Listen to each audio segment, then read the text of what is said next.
enthusiasm wears off. So, how, according to you, we stay motivated and consistent with our efforts throughout? Oh.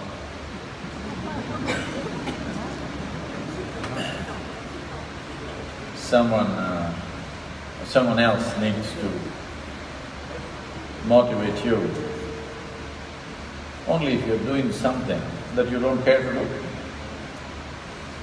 If you are doing something that you really care to do in your life, why will you need anybody to motivate you?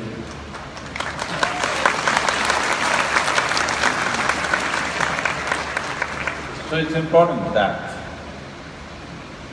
before we jump into action, we spend a little time figuring out what is it that I really want to do and why. Right now, too many people are deciding what they should do based on what they believe will be successful in the world. What will you do with that kind of success? In your life, if you're not even doing what you want to do, how are you going to live joyfully in this world? It is a slavish life. A slave needs to be lashed, otherwise he won't move. So if you get into a position of some responsibility and power, and if you don't move, somebody will definitely lash you, or life will lash you, and you will be motivated. But this kind of motivation is of no use. A human being means it's a self-propelled mechanism. Somebody else need not pinch us every day for us to get up and do things. That is only happening because we don't care for what we're doing. We have not realized that in some way, what we are doing is very significant. If you have not realized the significance of the area of activity that you have chosen, then daily you need motivation from somebody. If you genuinely realize the significance, then you will not need any motivation. When I say significance, it is not necessary, everybody should be holding the top position. Every action that we are doing is contributory and significant.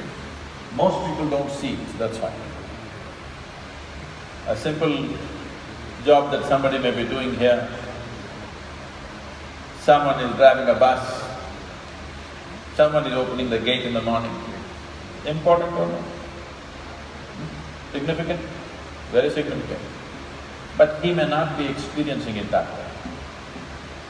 If he experiences it that way, then nobody needs to push him. If he sees that my work is so significant, that so many people's lives are made because of what I'm doing, if he sees the level of contribution that is involved in what he is doing, then nobody needs to set fire to him, he's on fire anyway.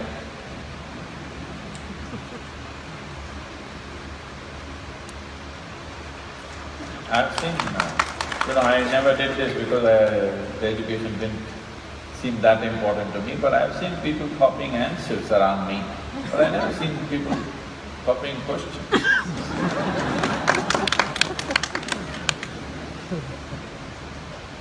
So to that effect, in terms of how your education and your background affect you so much as you grow up and as you develop in life, what modifications to the current education system would you suggest to deal with a more holistic form of education in general? See, as a nation, we are in many ways at crossroads. Crossroads is not a bad place. Crossroads means many options. Just on one highway means only one option. Crossroads means many options. We are at crossroads. And when we say our country, India or Bharat, there is no one India, there are many layers of India. There is still a segment of India which has not eaten one meal properly in their life.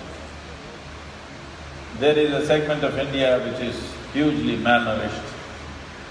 There is a segment of India which has crossed that and into some kind of middle class. There is a segment of India which is reasonably well-to-do. There is segment of India most people will not know. 3% complaints you can handle.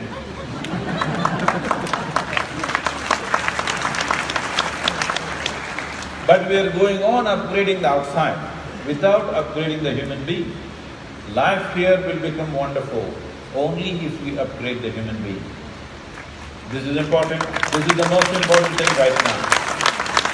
Raising human consciousness is the most important work to be done. Young people must stand up for this, because without upgrading humanity, going on upgrading technology is going to lead to a disaster. We still think and act like cavemen, but we have phenomenal tools in our hands that, we can destroy the planet if we want, just like that. Just tell me, today, in many ways, the world is on the brink of an ecological disaster. This disaster, has it been caused by unlettered, illiterate and uneducated people, or educated people and science-driven people? Who has destroyed the planet? Then what kind of education are we delivering, I'm asking?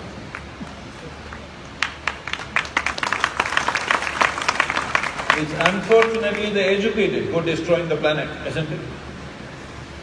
The illiterate man is not destroying the planet, he is very eco-friendly.